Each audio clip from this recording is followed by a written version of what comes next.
কুত্তার বাচ্চা, তোর সাহস কি করে হয় তুই আমার গায়ে ময়লা পানি মারছিস? আপু, আমি আপনাকে দেখতে পাইনি। আপনি হঠাৎ নিচে চলে আসছেন। তুই আমার গায়ে ইচ্ছা করে ফেলছিস, এর জন্য তোকে শাস্তি পেতে হবে। আমি তো বলছি আপনার গায়ে ইচ্ছে করে পানি মারি নাই। ঠিক আছে, আপনি যে শাস্তি দিবেন আমি মাথা পেতে নিব। তারপরেও আমার মরা বাবা মাকে গালি দিয়েন না। তুই এক্ষুনি আমার জামা পরিষ্কার করে দিবি, এবং আগে 50 বার কান ধরে উঠবি আর বসবি। ঠিক আছে আপু, আপনি যা বলবেন আমি তাই করছি। কি আর করার, আপুর কথা মতো কান ধরে উঠতে বসতে লাগলাম। আপু রুমে গিয়ে জামা চেঞ্জ করে ময়লা জামা আমার সামনে দিয়ে রুমে চলে গেল। কান ধরা শেষ করে আপুর জামাগুলো নিয়ে ওয়াশরুমে চলে গেলাম। জামা পরিষ্কার করে ছাদের উপরে দিয়ে নিজে রুমে আসলাম। ওয়াশরুমে ঢুকে ফ্রেশ হয়ে কলেজে যাওয়ার জন্য রেডি হতে লাগলাম। রেডি হতে হতে আপনাদের পরিচয়টা দিয়ে দেই। আমি রাসেল। দুনিয়ায় আপন বলতে কেউ নেই। মা আমাকে জন্ম দেওয়ার 5 মাস পর অসুস্থ হয়ে মারা যায়। এরপর বাবা আমাকে লালন পালন করে। কোনো রকম এসএসসি পাশ করার পর আব্বু রোড দুর্ঘটনায় মারা যায়। আব্বু রিক্সা চালিয়ে আমার পড়ালেখার খরচ চালিয়েছে। বাবা মারা যাওয়ার 1 মাস পর ঢাকায় চলে আসি। রাস্তা দিয়ে হাঁটতে আসি, কোথায় যাব কি করব কিছুই মাথায় আসছে না। এই ঢাকা শহরে আমার কেউ নেই, তাই যাওয়ার মতো স্থান নেই। এসব ভেবে হাঁটতেছি, হঠাৎ একটা গাড়ি এসে আমাকে ধাক্কা মারে। আমি রাস্তার এক পাশে গিয়ে পড়ি। এরপর আর কিছু মনে নেই। যখন চোখ খুলি তখন দেখি আমি একটা হাসপাতালের কেবিনে শুয়ে আছি। আমার পাশে একজন বাবার বয়সী লোক বসে আছে। আমাকে চোখ খুলতে দেখে উনি বলল, যাক, অবশেষে তোমার জ্ঞান ফিরেছে। আজ একদিন পর তোমার জ্ঞান ফিরেছে। আমার কি হয়েছে? আমি হাসপাতালে কেন? ওই দিন রাতে তুমি রাস্তা দিয়ে হাঁটতে হাঁটতে মাঝখানে চলে আসো। আমার ড্রাইভার কন্ট্রোল করতে না পেরে তোমাকে ধাক্কা মারে। তারপর আমি আর ড্রাইভার তোমাকে ধরে হাসপাতালে নিয়ে আসি। ও, আপনাকে অনেক ধন্যবাদ আমার জীবন বাঁচানোর জন্য। আচ্ছা, আমাকে বলো তো, তুমি রাস্তার মাঝখানে চলে আসলে কেন? আসলে দুনিয়ায় আপন বলতে আমার কেউ নেই। আম্মু জন্ম দেওয়ার 5 মাস পর অসুস্থ হয়ে মারা যায়। এরপর বাবা ছিল। 1 মাস আগে বাবা সড়ক দুর্ঘটনায় মারা যায়। এরপর ঢাকায় চলে আসি কাজের খোঁজে। এই ঢাকা শহরে আমার কেউ নেই, তাই কোথায় যাব কি করব এসব কিছু ভাবতে ভাবতে হাঁটতেছিলাম। তারপর কি হলো আপনি তো জানেন। কে বলেছে তোমার আপন কেউ নেই? আজ থেকে আমি তোমার সব। তুমি এখন থেকে আমার বাসায় থাকবে। আপনার পরিবারের মানুষ কি বলবে? আর আপনাকে তো আমি চিনি না। আমার পরিবারে আমি, স্ত্রী এবং একটা মেয়ে আছে। আর আমি হচ্ছি বাংলাদেশ টপ বিজনেসম্যানদের একজন, নাদিয়া গ্রুপ অফ কোম্পানির মালিক রহমান শিকদার। নাদিয়া হচ্ছে আমার মেয়ের নাম। আমি আপনার বাসায় যেতে পারি, কিন্তু আমাকে কোনো কাজ দিতে হবে। তুমি আমাকে আপনি করে বলছো কেন? এখন থেকে আঙ্কেল বলে ডাকবে। আর তোমাকে এখন কোনো কাজ করতে হবে না। কতটুকু পর্যন্ত লেখাপড়া করেছো?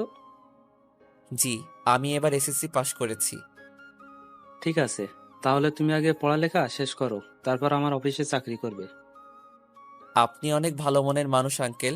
দুনিয়ায় আপনার মতো মানুষ থাকলে মেধাবী ছেলেগুলো রাস্তায় থাকতে হতো না। আচ্ছা ঠিক আছে, তুমি এখন রেস্ট নাও। আমি ড্রাইভারকে ফোন দিয়ে বলে দিচ্ছি, সে খাবার নিয়ে আসবে। খাবার খেয়ে ওষুধগুলো খেয়ে নিবে। আমি ডাক্তারের কাছে যাচ্ছি। এ কথা বলে আঙ্কেল কেবিন থেকে বেরিয়ে গেল। আজ 2 দিন পর আমাকে আঙ্কেলের বাসায় নিয়ে আসছে। আমাকে আন্টির সাথে পরিচয় করিয়ে দিল। আন্টির কথা শুনে বুঝতে পারলাম উনি আঙ্কেলের মতো অনেক ভালো মানুষ। বিকালে ওনার মেয়ে কলেজ থেকে আসার পর আমাকে তার সাথে পরিচয় করিয়ে দিছে। নাদিয়া আপুর কথা শুনে বুঝতে পারলাম উনিও অনেক ভালো মানুষ। আমাকে কত সহজে আপন করে নিছে। সুন্দরভাবে চলছিল আমার জীবন। আমাকে নাদিয়া আপুর কলেজে ভর্তি করিয়ে দিছে। নাদিয়া আপু প্রতিদিন ওনার সাথে করে কলেজে নিয়ে যায়, আবার নিয়ে আসে। নাদিয়া আপু এবার ইন্টার ফাইনাল ইয়ারে পড়ে, আর আমি প্রথম ইয়ারে। বয়সে আমার চেয়ে 2 বছরের বড় হবে। এভাবে দেখতে দেখতে একটা বছর কেটে গেল, কিন্তু হঠাৎ নাদিয়া আপুর ব্যবহার অন্যরকম হয়ে গেছে। আজ 1 মাস থেকে, আগে তো ভালো ছিল, কিন্তু হঠাৎ এত পরিবর্তন কেন? গতকাল রাতে অনেক বৃষ্টি হয়েছে, তাই ছাদে পাতা পড়ে পানি জমে গেছে। 1 বালতির মতো পানি হবে। আমি পানিগুলো কুড়ে নিচে ফেলে দিলাম। হঠাৎ নিচের দিকে তাকিয়ে দেখি নাদিয়া আপু চোখ মুখ লাল করে দাঁড়িয়ে আছে। এরপর দ্রুত নিচে নেমে আসলাম। তারপর কি হলো আপনারা তো জানেন। আপনাদের সাথে কথা বলতে বলতে রেডি হয়ে নিচে চলে আসলাম। নিচে এসে দেখি আপু নাই। তাই আমি খালাকে জিজ্ঞেস করলাম, খালা, নাদিয়া আপু কোথায়? উনি কি নাস্তা করবে না? নাদিয়া ম্যাম তো নাস্তা করে গাড়ি নিয়ে কলেজে চলে গেছে। ও আচ্ছা, ঠিক আছে। তাহলে তুমি আমাকে নাস্তা দাও। আজকে আমার পাঠক পাঠিকা ভাই বোনদের সাথে কথা বলতে বলতে দেরি হয়ে গেছে। পাঠক পাঠিকা এরা আবার কারা? আরে খালা, যারা আমার গল্প নিয়মিত পড়ে তাদের বলছি। আমি তো এত কিছু বুঝি না, পড়ালেখা করি নাই, তাহলে বুঝবো কেমনে? তুমি বরং নাস্তা করে তাড়াতাড়ি কলেজে যাও। আমি আর কোনো কথা না বলে নাস্তা করে ব্যাগটা নিয়ে বাসার বাইরে চলে আসলাম। তারপর একটা রিক্সা নিয়ে কলেজে যেতে লাগলাম। এবার আপনারা হয়তো বলবেন, আপনার আঙ্কেল আন্টি কোথায়? আসলে আঙ্কেল আন্টি গ্রামে আঙ্কেলের বাসায় গেছে। আজকে প্রায় 15 দিন হয়েছে। কবে আসবে সেটা এখনো বলে নাই। এই 15 দিন নাদিয়া আপু আমাকে গাড়িতে করে কলেজে নিয়ে যায়নি। 15 দিন আগে শুধু গাড়িতে করে কলেজে নিয়ে যেত, কিন্তু আসার সময় নিয়ে আসতো না। আমি সেটা আঙ্কেল আন্টিকে বলি নাই, তাহলে আপুকে বকাঝকা করবে। আপু আমার সাথে খারাপ ব্যবহার করছে ঠিকই, কিন্তু কখনো গায়ে হাত তোলে নাই। আজকে আমার দোষের কারণে থাপ্পড় মেরেছে। আমার দরকার ছিল নিচে তাকিয়ে পানিগুলো ফেলার, তাহলে আর আপুর গায়ে পড়তো না। কথা বলতে বলতে কলেজে চলে আসলাম। পকেটে হাত দিয়ে দেখি মানি ব্যাগ আনতে ভুলে গেছি। সব পকেটে হাত দিয়ে দেখি 30 টাকার মতো আছে। রিক্সা ভাড়া মিটিয়ে কলেজের গেট দিয়ে ভিতরে ঢুকলাম। তারপর ক্লাসের সামনে চলে গেলাম। দেখি স্যার পড়া শুরু করে দিছে। স্যার, ভিতরে আসতে পারি? আরে রাসেল, তুমি আজকে এত দেরি কেন কলেজ আসতে? আসলে স্যার বাসায় একটু কাজ ছিল, সেগুলো শেষ করে আসতে দেরি হয়ে গেছে। ঠিক আছে, এখন সিটে গিয়ে বসো। Okay sir. আমি আর কোনো কথা না বলে রাফির পাশে গিয়ে বসলাম। রাফি বলল, কিরে, তোর গাল লাল হয়ে আছে কেন? শালা, স্যার ধরতে পারে নাই। তুই শালা কিভাবে ধরলি? শুন, আমি তোর বেস্ট ফ্রেন্ড। তোর চেহারার দিকে তাকালে আমি সব বুঝতে পারি। এখন বল, লাল হয়ে আছে কেন? নাদিয়া আপু কি তোর গায়ে হাত তুলেছে? তোকে কলেজ ছুটি হওয়ার পর সব খুলে বলবো। রাফি আর কোনো কথা বলল না। আসলে আমরা দুজন বেস্ট ফ্রেন্ড। আমি আমার সব কিছু ওর সাথে শেয়ার করি, আর রাফি তার সব কিছু আমার সাথে শেয়ার করে। রাফির বাবা আঙ্কেলের মতো একজন বিজনেসম্যান। সবগুলো ক্লাস শেষ করে দুই বন্ধু বাহিরে আসলাম। এবার বল, নাদিয়া আপু তোকে কেন মেরেছে? আসলে আমি আজকে সকালে, তারপর সবকিছু খুলে বললাম। এজন্য বুঝি তোর গায়ে হাত তুলবে? হাত তো তুলেছে, আবার কান ধরে উঠবাস করিয়েছে, জামা কাপড় পরিষ্কার করিয়েছে। আচ্ছা, এসব কথা বাদ দে। আমারই ভুল ছিল নিচে তাকিয়ে পানিগুলো ফেলার। ঠিক আছে, চল আজকে তোকে বাসায় নামিয়ে দিয়ে আসি। ঠিক আছে চল। না করলাম না, কারণ আমার কাছে টাকা নেই। রাফির কাছ থেকে অনেক টাকা নিয়েছি, আবার টাকা দিতে গেলে নেয় না। নিজের কাছে খারাপ লাগে টাকার কথা বলতে। কথা বলতে বলতে বাসায় চলে আসলাম। রাফি গাড়ি নিয়ে চলে গেল। আসার সময় আপুকে কলেজে দেখলাম না, মনে হয় কোথাও গেছে। বাসার ভিতরে ঢুকে কলিং বেল চাপ দিলাম। খালা এসে দরজা খুলে দিল। আমি খালাকে বললাম, খালা, নাদিয়া আপু কি বাসায় আছে? তুমি যাওয়ার 30 মিনিট পর বাসায় চলে এসেছে, এখনো রুমে আছে। দেখে মনে হচ্ছে মন খারাপ। ঠিক আছে খালা, আমি রুমে গেলাম। আমি ফ্রেশ হয়ে আসছি, তুমি টেবিলে খাবার দাও। ঠিক আছে, যাও। আমি রুমে এসে ব্যাগটা টেবিলের উপর রেখে ওয়াশরুমে চলে গেলাম। ফ্রেশ হয়ে একটা জামা গায়ে দিয়ে নিচে চলে আসলাম। দেখি নাদিয়া আপু আসে নাই, তাই আমি আপুর রুমের সামনে দাঁড়িয়ে বললাম, আপু দরজাটা খোলো। কেন, কি হয়েছে? খাবার খেতে আসো। সেই সকালে রুমে ঢুকে বসে আছো, কি হয়েছে তোমার? আমার কিছু হয়নি, তুই এখন যা, আমাকে একা থাকতে দে। আপু প্লিজ দরজাটা খোলো, তোমার সাথে আমার কিছু কথা আছে। নাদিয়া আপু আর কোনো কথা না বলে দরজা খুলে দিয়ে বিছানায় গিয়ে বসলো। আমাকে বলল, বল, কি কথা বলবি? আপু তুমি সকালের ওটা নিয়ে আমার উপর রেগে আছো। তোমার যদি শাস্তি দেওয়া কম হয় তাহলে তুমি আমাকে আরো শাস্তি দাও, আমি মাথা পেতে নিব। তারপরেও তুমি না খেয়ে থেকো না। নাদিয়া আপু আর কোনো কথা না বলে বিছানা থেকে উঠে এসে আমাকে জড়িয়ে ধরল। তখন আপু বলল, তুই আমাকে ক্ষমা করে দে রাসেল। আমি তোর উপর রাগ করে নেই। আমি একটা ছেলেকে ভালোবাসি, কিন্তু ছেলেটা অন্য একটা মেয়েকে ভালোবাসে, তাই ওর উপরে রাগ করে তোর সাথে খারাপ ব্যবহার করছি। তুই আমাকে মাফ করে দে। আজকে তোর গায়ে হাত তুলে নিজের কাছে অনেক খারাপ লাগছে, তাই ক্লাস না করে বাসায় চলে আসি। আপু, আমি কিছু মনে করি নাই। আমি জানি তোমার হয়তো কিছু হয়েছে, তাই তুমি আমার সাথে এরকম করছো। তুমি একটা বার ওই ছেলেটাকে দেখিয়ে দিও, আমি ওকে আবার তোমার কাছে নিয়ে আসবো। না রে, আর ও আমাকে ভালোবাসে না। ও আমার সাথে প্রেমের অভিনয় করছে, আমি সেটা বুঝতে পারি নাই। মন খারাপ করো না, দেখবে আস্তে আস্তে সব ঠিক হয়ে যাবে। তুমি ফ্রেশ হয়ে আসো, দুজনে একসাথে খাবার খাবো। ঠিক আছে, তুই বস, আমি ফ্রেশ হয়ে আসছি। নাদিয়া আপু ফ্রেশ হতে চলে গেল। আমি বিছানায় বসে আপুর মোবাইল টিপতে লাগলাম। গ্যালারিতে ঢুকে দেখি একটা ছেলের অনেকগুলো ছবি। তার মানে এই ছেলের সাথে প্রেম করত। ছেলেটা দেখতে অনেক সুন্দর। আমি ওই ছেলের কাছে কিছুই না। অবাক করার বিষয় হলো ওই ছেলের সাথে আপুর একটা ছবিও দেখলাম না। আমি মোবাইলটা বিছানায় রেখে দিলাম। কিছুক্ষণ পর আপু ওয়াশরুম থেকে বেরিয়ে আসলো। আমি তার দিকে তাকিয়ে মাথা নিচু করে ফেললাম। আপু মনে হয় বিষয়টা বুঝতে পেরেছে, তাই আপু বলল, আসলে আমার মনে ছিল না তুই যে আমার রুমে। আমি ওয়াশরুমে ঢুকে জামা কাপড় গায়ে দিচ্ছি। ওয়াশরুমে যেতে হবে না, আমি নিচে যাচ্ছি, তুমি জামা কাপড় গায়ে দিয়ে আসো। এ কথা বলে আমি আপুর রুম থেকে বেরিয়ে নিচে চলে আসলাম। কিছুক্ষণ পর আপু জামা গায়ে দিয়ে নিচে চলে আসলো। একটা কথা আপনাদেরকে বলে দেই, আমি নাদিয়াকে নিজের বড় আপুর মতো জানি। দুজনে একসাথে খাবার খেতে লাগলাম। খাবার খেয়ে যে যার রুমে চলে আসলাম। বিছানায় শুয়ে মোবাইল হাতে নিয়ে রাফিকে ফোন দিয়ে সব কিছু খুলে বললাম। তারপর আরও কিছুক্ষণ কথা বলে ঘুমিয়ে গেলাম। সকালে হঠাৎ কে যেন আমার গায়ে পানি মেরে ভিজিয়ে দিল। আমি এক লাফে উঠে গেলাম। সামনে তাকিয়ে দেখি নাদিয়া আপু হাতে বালতি নিয়ে দাঁড়িয়ে দাঁড়িয়ে হাসতে আসছে। তার মানে এটা আপুর কাজ। তখন আমি আপুকে বললাম, আপু তুমি এটা কি করলে? আমার গায়ে পানি দিলে কেন? তোকে সেই সকাল থেকে ডাকছি, তোর ওঠার খবর নেই, তাই বাধ্য হয়ে তোর গায়ে পানি মারছি। তাই বলে তুমি পানি মারবে? দেখো পুরো শরীর ভিজে গেছে। ভালো হয়েছে, এখন কথা না বলে গোসল করে রেডি হয়ে নিচে আয়। ঠিক আছে, কিন্তু আজকে হঠাৎ আমাকে ডাকতে আসলে কেন? হঠাৎ কোথায়, 1 মাস তোকে ডাকি নাই। এর আগে তো প্রতিদিন সকালে তোকে ডেকে তুলছি। আর কি কারণে তোকে 1 মাস ডাকি নাই সেটা তুই ভালো করে জানিস। ঠিক আছে তুমি যাও, আমি ফ্রেশ হয়ে আসছি। তাড়াতাড়ি আয়। বলে নাদিয়া আপু রুম থেকে বেরিয়ে গেল। আমি দাঁড়িয়ে না থেকে ওয়াশরুমে ঢুকে গোসল করে রেডি হয়ে কলেজের ব্যাগটা কাঁধে নিয়ে নিচে চলে আসলাম। কিছুক্ষণ পর আপু আসলো।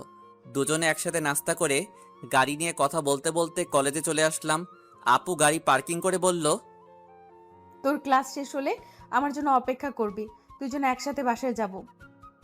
ওকে ঠিক আছে। আপু আর কোনো কথা না বলে তার ক্লাসে চলে গেল। হঠাৎ পিছন থেকে রাফি বলল, কিরে, কেমন আছিস?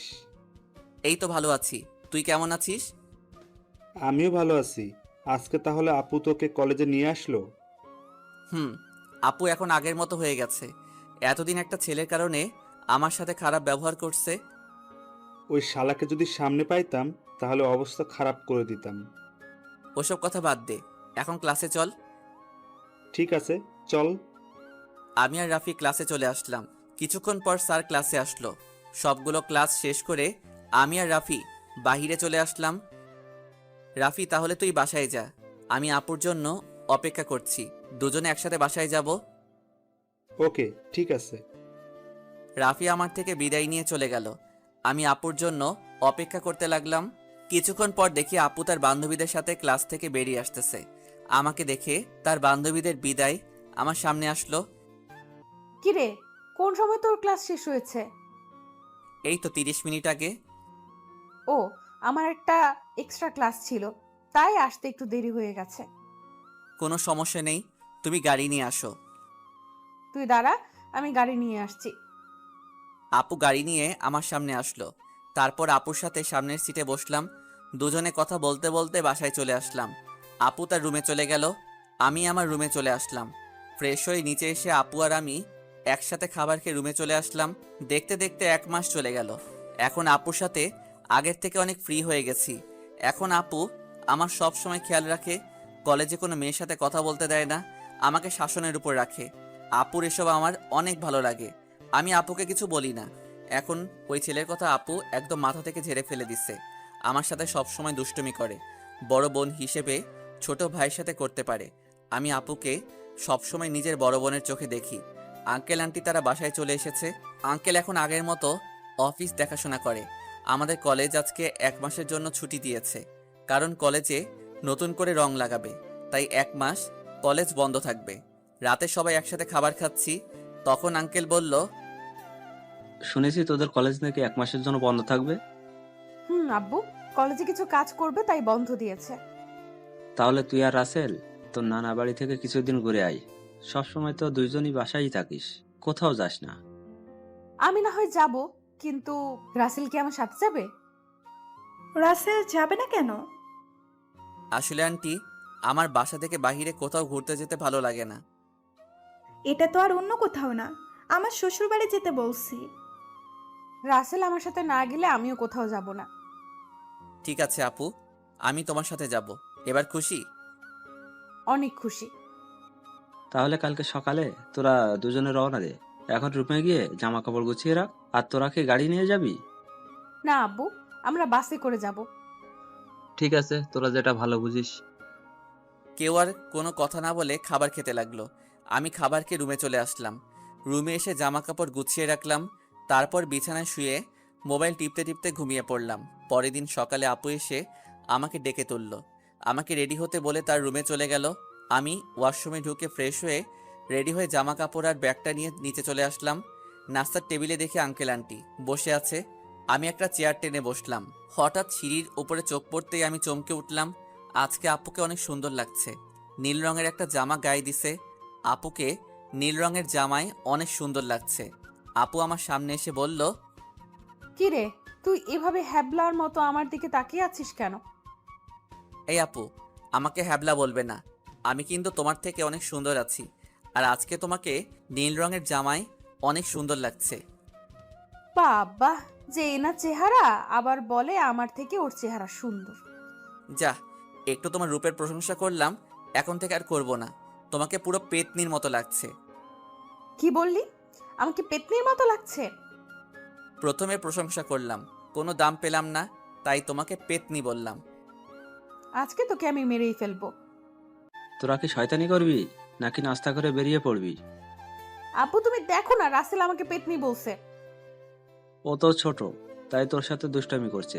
এখন কথা না বলে নাস্তা করে বেরিয়ে পড়। নাদিয়া আপু আমার দিকে তাকিয়ে একটা ভেঞ্চি মেরে একটা চেয়ার টেনে বসে পড়ল। সবাই নাস্তা করতে লাগলাম। নাস্তা খাওয়া শেষ করে আঙ্কেল আন্টির কাছে বলে বাসা থেকে বেরিয়ে আসলাম। তারপর গাড়িতে করে বাস কাউন্টারে চলে আসলাম। ড্রাইভার আমাদের বাস কাউন্টারে নামিয়ে দিয়ে চলে গেল। আসার সময় আঙ্কেল আমার পকেটে কিছু টাকা ঢুকিয়ে দিল। তাই বাস কাউন্টারে গিয়ে টিকিটের জন্য টাকা বের করতে গিয়ে দেখি 15 থেকে 20 হাজারের মতো হবে। আমি 2টা টিকিট নিলাম। তারপর টিকিট নিয়ে দুজনে বাসে উঠলাম। দুজনের একসাথে সিট। বাস 20 মিনিট পর ছেড়ে দিল। এই দেখছেন আমি কেমন মানুষ। নাদিয়া আপুর নানার বাড়ির কথা বলতে ভুলে গেছি। আপুর নানার বাড়ি যশোরে। আমি কখনো যাইনি, কিন্তু আপুকে একবার যেতে দেখেছি, তাই আপু সব চিনে। শোন, নানার বাড়িতে গিয়ে কোনো মেয়ের সাথে কথা বলতে পারবি না, আর রিয়ার থেকে দূরে দূরে থাকবি। আমি কি আর কখনো তোমার নানার বাড়ি গেছি? আমি তো কাউকে চিনি না। আর এই রিয়াটাকে? রিয়া হচ্ছে আমার মামাতো বোন, ও তোর সেম ক্লাসে পড়ে। ঠিক আছে, কিন্তু ও যদি আমার সাথে কথা বলতে আসে তখন কি করব? তুই বলবি না। আমি যদি না কথা বলি তাহলে বলবে আমি বোবা, আর না হয় বলবে আমি বেশি ভাব দেখাই। কথা বলবি, কিন্তু বেশি কথা বলতে পারবি না। ঠিক আছে। আমি মনে মনে বললাম, আগে তো রিয়া মেয়েটাকে একবার দেখি, পছন্দ হলে তার সাথে প্রেম করব। এই নাদিয়া আপুর জন্য আজ পর্যন্ত কোনো মেয়ের সাথে প্রেম করতে পারলাম না। তো যাই হোক, দুজনে কানে হেডফোন লাগিয়ে গান শুনতে লাগলাম। বাস এসে একটা রেস্টুরেন্টে থামলো। তখন আমি নাদিয়া আপুর দিকে তাকিয়ে দেখি ঘুমিয়ে আছে। আমি আপুকে ডাক দিলাম। আপু চোখ খুলে বলল, কিরে, ডাকছিস কেন? আপু বাস একটা রেস্টুরেন্টে থামছে, চলো দুজনে খাবার খেয়ে নেই। ঠিক আছে চল। নাদিয়া আপু আর আমি বাস থেকে নেমে রেস্টুরেন্টের ভিতরে ঢুকে গেলাম। আপু ওয়াশরুমে ঢুকে ফ্রেশ হয়ে আসলো। আমি অন্য একটা ওয়াশরুমে ঢুকে ফ্রেশ হয়ে আসলাম। দুজনে গিয়ে একটা টেবিলে গিয়ে বসলাম। আপু ওনার মতো করে অর্ডার করলো, আমি আমার মতো অর্ডার করলাম। কিছুক্ষণ পর ওয়েটার খাবার নিয়ে আসলো, দুজনে খাবার খেতে লাগলাম। খাবার খেয়ে দুজনে আবার বাসের ভিতরে চলে আসলাম, আবার আগের মতো বসে পড়লাম। বাস কিছুক্ষণ পর ছেড়ে দিল। বাস চলছে আপন গতিতে।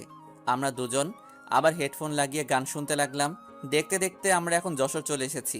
দুজনে বাস থেকে নেমে দেখি একটা গাড়ি আমাদের সামনে দাঁড়িয়ে আছে, আর গাড়ির সাথে একজন লোক দাঁড়িয়ে আছে। নাদিয়া মামা বলে তাকে জড়িয়ে ধরলো। আসলে আমি কখনো আপুর মামাকে দেখি নাই। ওর মামা ঢাকায় মনে হয় সহজে যায়নি, তাই চিনতে পারলাম না। আমি আর আপু পিছনের সিটে বসলাম।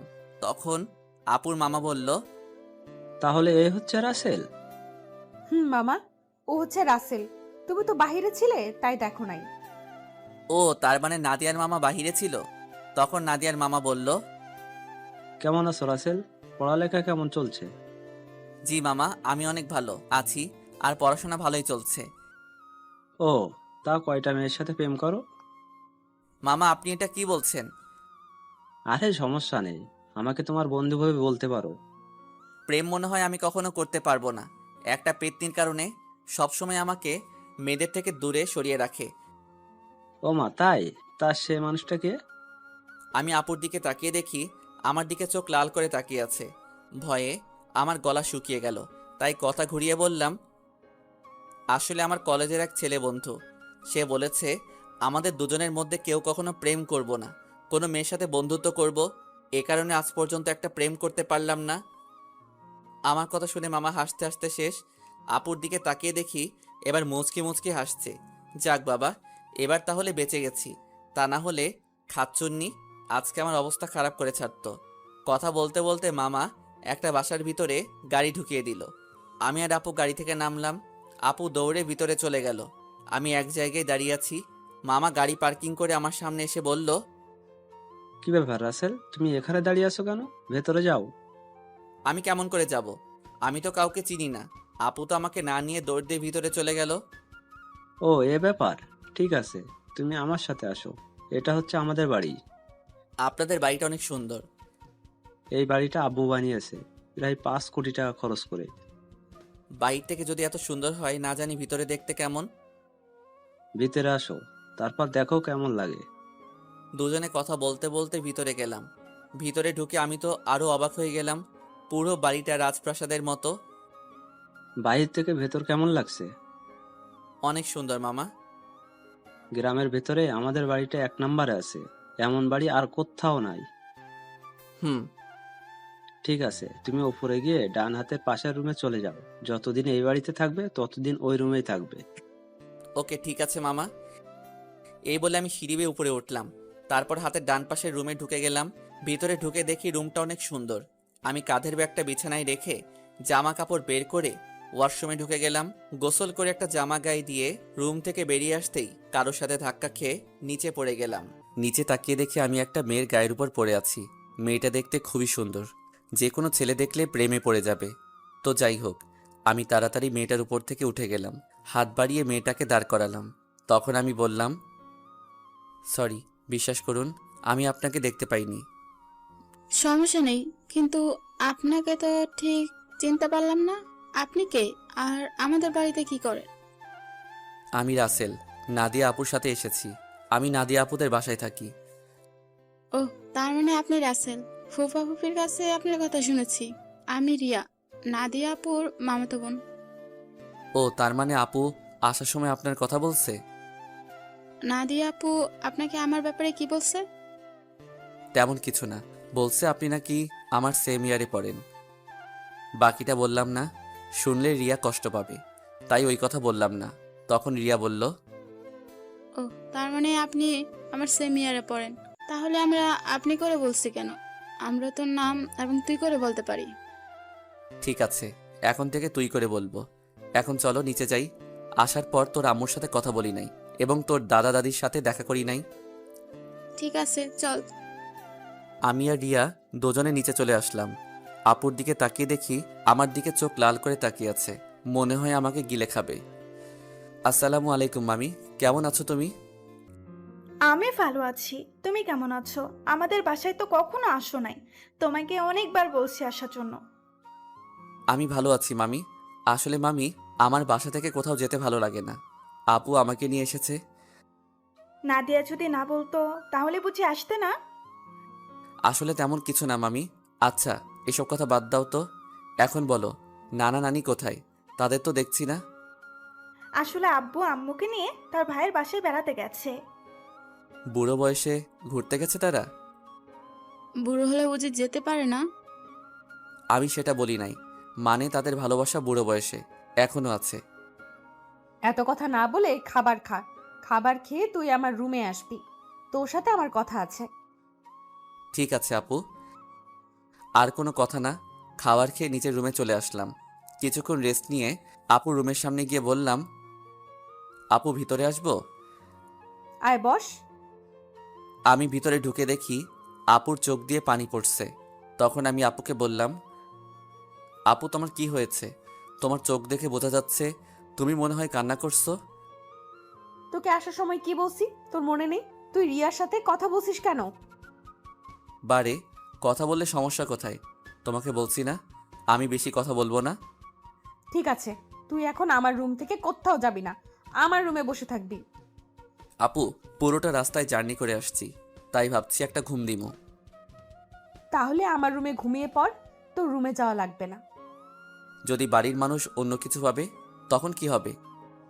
এই বাসার সবাই জানে আমি তোর থেকে বড়, তাহলে অন্য কিছু ভাববে না।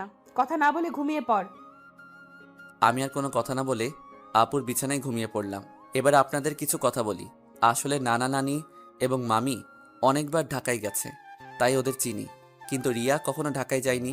আর কেন যায় না সেটা আমি বলতে পারবো না। আমার ঘুম আসার পর আপু আমার দিকে তাকিয়ে আছে আর মনে মনে বলে, রাসেল, তুই কি আমার মুখের কথা বুঝতে পারিস না? আমি তোর এত খেয়াল কেন রাখি? তোকে কোনো মেয়ের সাথে কথা বলতে দেইনি কেন? কারণ আমি তোকে অনেক ভালোবাসি। তোকে যদি আমার জীবনে না পাই তাহলে আমার এই জীবন শেষ করে দিব। আমি তোকে অন্য মেয়ের সাথে সহ্য করতে পারবো না। এই কথা বলে আপু আমার কপালে এবং গালে 4-5টা চুমু খেলো। তারপর রুম থেকে বেরিয়ে রিয়ার রুমে গেল। রিয়া বিছানায় শুয়ে কি যেন ভাবছে। তখন আপু রিয়ার পাশে বসে বলল, কি রে রিয়া, তোকে দেখে বোঝা যাচ্ছে তুই কিছু একটা নিয়ে চিন্তিত আছিস। আসলে আপু তেমন কিছু না। এখন বলো হঠাৎ আমার রুমে? কেন, তোর রুমে কি আসা যাবে না? আরে আমি ওইভাবে বলিনি। আচ্ছা, ওটা বাদ দাও। তোমাকে একটা কথা বলি, রাসেল কি কোনো মেয়ের সাথে প্রেম করে? কেন, আমার জানা মতে রাসেল কোনো মেয়ের সাথে প্রেম করে না। তা এটা কেন জিজ্ঞেস করলি? না আপু, এমনি জিজ্ঞাসা করলাম। তা আপু তোমার লেখাপড়া কেমন চলছে? আমার তো ভালোই চলছে, তোর কেমন চলছে? আমারও ভালোই চলছে। ঠিক আছে, তুই থাক, আমি রুমে গেলাম। এই কথা বলে আপু নিজের রুমে চলে আসলো। আর এদিকে রিয়া ভাবছে, তাহলে আমার লাইন ক্লিয়ার। আমি রাসেলকে আমার করে নিব। আমি ওকে প্রথম দেখাই ভালোবেসে ফেলেছি। আমাকে যে করেই হোক রাসেলের মন জয় করতে হবে। কিন্তু আমি ওর মন জয় করব কেমন করে? তখন রিয়া ভাবতে লাগলো। হঠাৎ তার মাথায় একটা বুদ্ধি আসে, আমাকে তার সাথে প্রতিদিন কলেজে নিয়ে যাবে। তারপর আস্তে আস্তে রাসেলকে রিয়ার প্রতি দুর্বল করবে। বিকালে ঘুম থেকে উঠে দেখি আপু আমার পাশে শুয়ে আছে, যেন একটা পিচ্চি মেয়ে আমার পাশে শুয়ে আছে। আমি আপুর দিকে তাকিয়ে বিছানা থেকে নামতেই আপুর ঘুমটা ভেঙে গেল। কি ব্যাপার আপু, তুমি উঠলে কেন? ঘুম ভেঙে গেছে, তাই উঠে গেলাম। তুই ফ্রেশ হয়ে আয়, দুজনে মিলে গ্রামটা ঘুরে দেখব। ঠিক আছে, আমি রুমে গিয়ে ফ্রেশ হয়ে আসছি। এই বলে আপুর রুম থেকে বেরিয়ে নিজের রুমে চলে আসলাম। ওয়াশরুমে ঢুকে ফ্রেশ হয়ে একটা জামা গায়ে দিয়ে নিচে নেমে আসলাম। নিচে এসে দেখি রিয়া সোফায় বসে টিভি দেখছে। আমাকে দেখে সামনে এসে বলল, কিরে, তুই কি কোথাও যাবি? হুম আপু, আর আমি তোদের গ্রামটা ঘুরে দেখব। আপু ফ্রেশ হয়ে আসছে। ঠিক আছে, তোরা আমার জন্য কিছুক্ষণ অপেক্ষা কর, আমিও তোদের সাথে যাব। এই বলে রিয়া দৌড় দিয়ে তার রুমে চলে গেল। কিছুক্ষণ পর আপু বেরিয়ে আসলো। আপুকে দেখতে অনেক সুন্দর লাগছে। আপু আমার সামনে এসে বলল, রাসেল আমি রেডি, এবার চল। একটু দাঁড়াও। রিয়া বলেছে সেও আমাদের সাথে যাবে, আমাদের অপেক্ষা করতে বলছে। আপু রিয়ার কথা শুনে মুখটা বেজার করে ফেললো। আমি বুঝতে পারছি, কিন্তু আমি তো আর রিয়াকে মানা করতে পারবো না। কিছুক্ষণ পর রিয়াও বেরিয়ে আসলো। রিয়াকেও অনেক সুন্দর লাগছে, হালকা মেকআপ করছে, তাতে অনেক সুন্দর লাগছে রিয়াকে। তারপর আমরা তিনজন বাসা থেকে বেরিয়ে গ্রামের ভিতর দিয়ে হাঁটতে লাগলাম। গ্রামের দৃশ্য দেখতে অনেক সুন্দর, মন চায় সারাদিন সবুজ শ্যামলে গ্রামটা ঘুরে দেখতে। কি সুন্দর বাতাস বয়ে যাচ্ছে। বাতাসে আপু এবং রিয়ার চুল উঠছে। তাদের দিকে তাকিয়ে দেখি ওরা দুজন আমার দিকে তাকিয়ে আছে। আমি তো কিছুই বুঝতে পারলাম না। ঘুরতে ঘুরতে রাত 8টা বেজে গেল। আসলে আমরা রিয়াদের বাজারে আসছি। এখানে ফুচকা আইসক্রিম খেয়েছি। আপু বেশি খাইনি। চেহারাটা কেমন করে যেন রেখেছে। মনে হয় রিয়াকে সাথে করে আনার জন্য মন খারাপ করে ফেলছে। তো যাই হোক, তিনজনে হাঁটতে হাঁটতে বাসায় চলে আসলাম। যে যার রুমে চলে আসলাম। আমি ওয়াশরুমে ঢুকে ফ্রেশ হয়ে নিচে চলে আসলাম। সবার সাথে খাবার খেতে লাগলাম। আপু খাবার খাচ্ছে না। হঠাৎ হাত ধুয়ে রুমে চলে গেল। আমি হালকা কয়েকটা খাবার খেয়ে আপুর রুমে চলে আসলাম। রুমে এসে দেখি আপু বিছানায় শুয়ে আছে।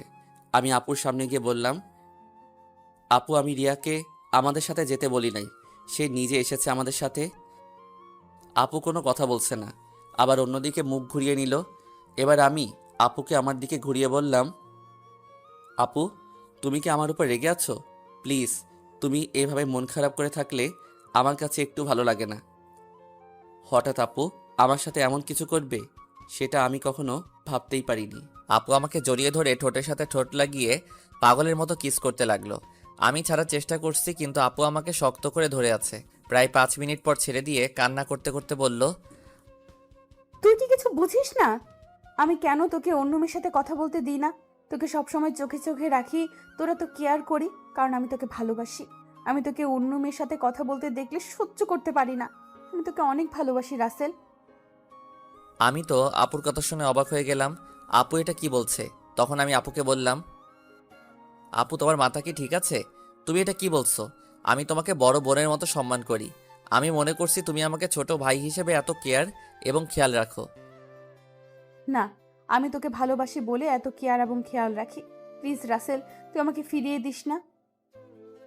আপু এটা কখনো সম্ভব নয়। তুমি আমার 2 বছরের বড়।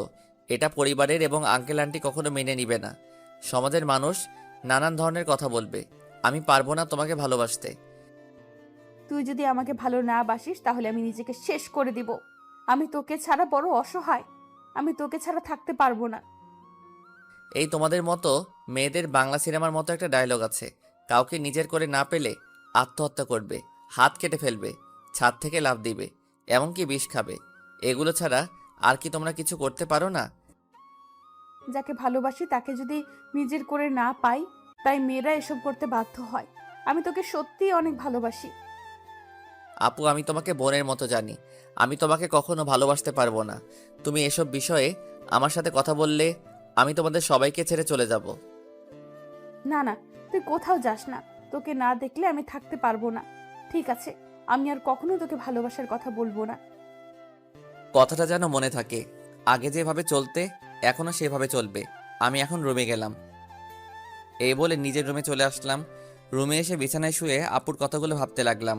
আপু এটা কেমন করে বলল? আঙ্কেল আন্টি যদি জানতে পারে তাহলে আমাকে বাসা থেকে বের করে দিবে। তারপর আমি কোথায় যাব? এসব কিছু ভাবতে ভাবতে কখন যে ঘুমিয়ে গেছি মনে নাই। সকালে রিয়া রুমে এসে ডাকতে লাগলো। ওই রাসেল, ওর তাড়াতাড়ি। কি হয়েছে, ডাকছিস কেন? আজকে তুই আমার সাথে কলেজে যাবি, তাই তোকে ডাকতে আসলাম। আমি তোর কলেজে যাব কেন? আমি তো তোর কলেজে পড়ি না। সেটা তো আমি জানি, তোকে আমাদের কলেজটা ঘুরে দেখাবো। তাড়াতাড়ি ওঠ। ঠিক আছে তুই যা, আমি ফ্রেশ হয়ে আসছি। রিয়া আর কোনো কথা না বলে আমার রুম থেকে বেরিয়ে গেল। আমি বিছানা থেকে উঠে ওয়াশরুমে ঢুকে ফ্রেশ হয়ে রেডি হয়ে নিচে চলে আসলাম। নিচে এসে দেখি মামা মামি নাস্তার টেবিলে বসে আছে। আমি গিয়ে একটা চেয়ার টেনে বসলাম। তা রাসেল, রাতে ঘুম কেমন হয়েছে? অনেক ভালো ঘুম হয়েছে মামা। তা তুমি এত সকালে ঘুম থেকে উঠলে কেন? রিয়া আমাকে ঘুম থেকে উঠিয়ে দিল তার সাথে কলেজে যাওয়ার জন্য। আমাকে নাকি তাদের কলেজটা ঘুরে দেখাবে। ও ঠিক আছে, তোমরা নাস্তা করো। আমি নাদিয়াকে ঘুম থেকে ডেকে তুলছি। আপু এখনো ঘুম থেকে উঠে নাই? এখনো তো উঠে নাই। গতকাল রাতে অল্প কয়টা খাবার খেয়েছে। মেয়েটার হঠাৎ কি হলো? কি আর হবে, মনে হয় ভালো লাগছে না তাই খাবার কম খেয়েছে। হঠাৎ রিয়া এসে একটা চেয়ার টেনে আমার পাশে বসলো। তখন রিয়া বলল, কি হয়েছে আম্মু? তোমরা কি নিয়ে কথা বলছো? তোর নাদিয়া আপুর কথা বলছে। মেয়েটার হঠাৎ কি হয়েছে? আপুর আবার কি হবে? কালকে তো আমার সাথে সুন্দরভাবে ঘোরাঘুরি করছে। মনে হয় অনেক হাঁটাহাঁটি করাতে শরীর খারাপ লাগছে। হয়তো তাই হবে। ঠিক আছে, তোরা নাস্তা করে কলেজে যা। আমি নাদিয়া ঘুম থেকে উঠলে তাকে জিজ্ঞেস করব। কেউ আর কোনো কথা না বলে নাস্তা খেতে লাগলো। আর আমি তো জানি আপু কেন এমন করছে। আপু যেটা চাচ্ছে সেটা কখনোই সম্ভব নয়। আমি কখনো আপুকে ওইরকম চোখে দেখি নাই। রিয়া আর আমি নাস্তা করে মামাকে বলে বাসা থেকে বেরিয়ে আসলাম। তখন রিয়া বলল, আচ্ছা রাসেল, দেখ তো আমাকে কেমন লাগছে। আমি তো এতক্ষণ রিয়ার দিকে খেয়াল করি নাই। আজকে রিয়াকে অনেক সুন্দর লাগছে। রিয়ার সৌন্দর্য ফুটে তুলছে তার ঠোঁটের পাশের তিলটাই। তখন আমি বললাম, আজকে তোকে অনেক সুন্দর লাগছে। যে কোনো ছেলে দেখলে প্রেমে পড়ে যাবে। কোনো ছেলে পড়ার দরকার নেই, তুই পড়লেই হবে। ওই বিড়বিড় করে কি বলছিস? কিছু না, একটা রিক্সা ডাক দে। বাসায় গাড়ি থাকতে রিক্সা করে কলেজে যাবি কেন? আমার মন বলছে তুই একটা রিক্সা ডাক দে। ওই একটা রিক্সা ডাক দিব কেন? আমরা তো দুইজন এখানে, একটা রিক্সায় কি করে যাব? ওই হারামি, রিক্সায় করে আমি আর তুই যেতে পারবো না। বেশি কথা না বলে রিক্সা ডাক দে। ঠিক আছে দিচ্ছি। একদিনের পরিচয় তুই আমার সাথে এইভাবে ঝগড়া করছিস? তোর সাথে তো এখনো কিছুই করি রে। তাড়াতাড়ি রিক্সা ডাক দে, এমনি দেরি হয়ে যাচ্ছে। আমি আর কোনো কথা না বলে একটা রিক্সা ডাক দিলাম। দুজনে রিক্সায় উঠলাম। তখন রিয়া বলল, আচ্ছা রাসেল, তুই কি কখনো প্রেম করেছিস কোনো মেয়ের সাথে? আমার দ্বারা এসব হবে না। আমার সাথে কোনো মেয়ে প্রেম করবে না। আমার চেহারা ভালো না। কে বলেছে তোর চেহারা খারাপ? তুই দেখতে অনেক সুন্দর। সুন্দর হলে কি হবে? আপু তো আমাকে কোনো মেয়ের সাথে প্রেম করতে দিবে না। আর আমিও মনের মতো কাউকে পাইনি। আশেপাশে তাকালেও পেতে পারিস। আমার পাশে তুই ছাড়া আর তো কেউ নেই। তাহলে পাবো কি করে? আরে পাগল, তোকে কি অন্য কারো কথা বলছি? আমাকে কি চোখে পড়ে না? কিরে চুপ করে আছিস কেন? তোর কলেজ আর কত দূর? এই তো সামনেই। তারপর দুজনে কথা বলতে বলতে রিয়ার কলেজের সামনে চলে আসলাম। আমি রিক্সা ভাড়া দিলাম। রিয়া আমাকে মানা করছে, কিন্তু তারপরেও আমি ভাড়া দিছি। দুজনে গেট দিয়ে কলেজের ভিতরে ঢুকলাম। হঠাৎ কয়টা মেয়ে আমাদের সামনে আসলো। তাদের একটা মেয়ে বলল, কিরে রিয়া, তোর সাথে উনি কে? আগে তো কখনো দেখিনি। আরে আমার মনে হয় কি আমাদের রিয়ার বয়ফ্রেন্ড। দেখতে কিন্তু অনেক সুন্দর।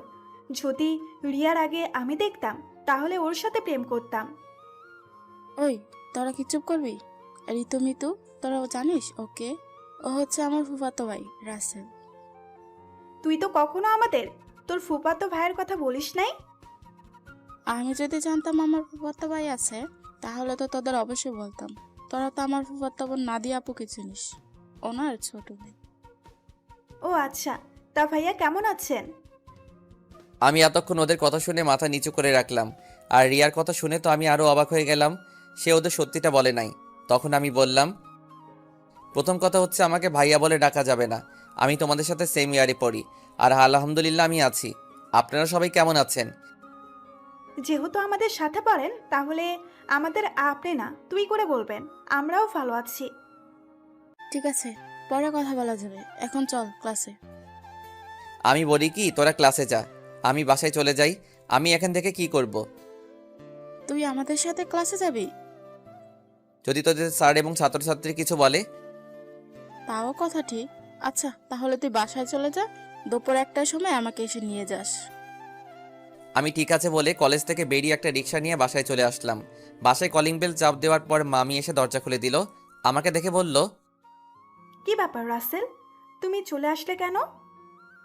আমি কলেজে থেকে কি করব, তাই চলে আসলাম। রিয়া বলেছে তাকে দুপুরে গিয়ে নিয়ে আসতে। ও ঠিক আছে, তুমি রুমে যাও। আমি তোমার জন্য উপরে কফি নিয়ে আসছি। আমি এখন কফি খাবো না। আপু কি ঘুম থেকে উঠেছে? নাস্তা করে এখন আর রুমে আছে। ঠিক আছে। আমি আপুর রুমে গেলাম বলে ভিতরে ঢুকে আপুর রুমে চলে গেলাম। আপুর রুমে এসে দেখি কার সাথে যেন মোবাইলে হেসে হেসে কথা বলছে। আমাকে দেখে ফোনটা কেটে দিল। তখন বলল, তুই আবার রুমে কেন এসেছিস? আমি তোমার রুমে আসলে সমস্যা কোথায়? আর তুমি কার সাথে কথা বলছো? সেটা কি তোকে বলতে হবে? আপু তুমি আমার সাথে এইভাবে কথা বলছো কেন? তোর সাথে আমার কথা বলতে ভালো লাগছে না। তুই আমার রুম থেকে বেরিয়ে যা। আমি আর কোনো কথা না বলে আপুর রুম থেকে বেরিয়ে আমার রুমে চলে আসলাম। বিছানায় বসে ভাবতে লাগলাম, আপুর হঠাৎ কি হলো? আমার মনে হয় তার ভালোবাসা অ্যাকসেপ্ট না করার কারণে আমার উপর রেগে আছে। আপুর এমন কথায় কেন জানি আমার অনেক খারাপ লাগছে। পরে ভাবলাম রাগ করলে করুক, কিছুদিন পর এমনি ঠিক হয়ে যাবে। আর কিছু না ভেবে একটা ঘুম দিলাম। দুপুরের দিকে ঘুম থেকে উঠে দেখি একটা বাজার 10 মিনিট বাকি আছে, তাই কোনো রকম ফ্রেশ হয়ে মামিকে বাসা থেকে বেরিয়ে একটা রিক্সা নিয়ে রিয়ার কলেজের সামনে চলে আসলাম। কলেজের সামনে এসে দেখি রিয়া তার বান্ধবীদের সাথে বাহিরে দাঁড়িয়ে আছে। আমাকে দেখে ঋতু আর মিতুর থেকে বিদায় নিয়ে আমার সাথে রিক্সায় উঠে বসলো। তোর আসতে লেট হলো কেন? আসলে কলেজ থেকে গিয়ে ঘুমিয়ে পড়ছি, উঠতে একটু দেরি হয়ে গেছে, তাই আসতে একটু দেরি হয়েছে। ওহ, তারপর দুজনে কথা বলতে বলতে বাসায় চলে আসলাম। এবার রিয়া আমাকে রিক্সা ভাড়া দিতে দিল না, রিয়া এবার রিক্সা ভাড়া দিল। তারপর দুজনে বাসার ভিতরে ঢুকে যে যার রুমে চলে গেলাম। দেখতে দেখতে 10টা দিন চলে গেল। রিয়া আর তার বান্ধবীদের সাথে ভালো বন্ধুত্ব হয়েছে, কিন্তু আপু আমার সাথে ঠিকভাবে কথা বলে না। সব সময় কার সাথে যেন ফোনে হেসে হেসে কথা বলে। আপুর এড়িয়ে চলা আমার অনেক খারাপ লাগে। এখন কেন জানি আপু ফোনে কারোর সাথে হেসে হেসে কথা বললে আমার কেমন জানি লাগে। রাতে সবাই মিলে খাবার খেতে লাগলাম। তখন নাদিয়া আপু বলল, মামা মামি আমি কালকে ঢাকায় ফিরে যাব, আমার জরুরি কাজ আছে। তুই যাবি মানে? তাহলে রাসেল কি করবে? ও যাবে কিনা সেটা বলতে পারো। রাসেল, তুমি কি বলো? নাদিয়ার সাথে কি তুমি যাবে, নাকি তুমি আরো কিছুদিন থাকবে? না মামা মামি, আমিও আপুর সাথে কালকে চলে যাব। আমি থেকে কি করব? তাহলে ঠিক আছে। তা গাড়ি নিয়ে যাবে নাকি বাসে করে যাবে? না মামা, আমরা বাসে করে যাব। তুমি ড্রাইভারকে বলে দিও আমাদের বাস কাউন্টারে নামিয়ে দিয়ে আসতে। ঠিক আছে।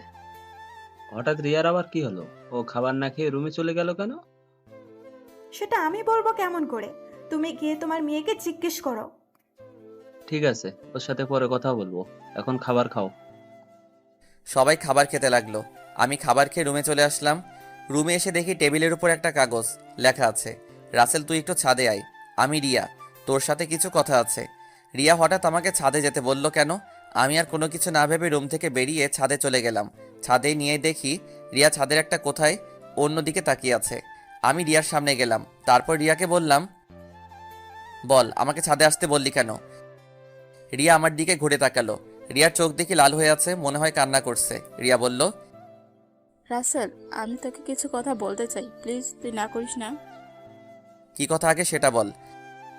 তারপর রিয়া আমাকে যে কথা বলল সে কথা কখনো আমি রিয়ার থেকে আশা করি নাই। রিয়া এ কথা কিভাবে বলতে পারলো?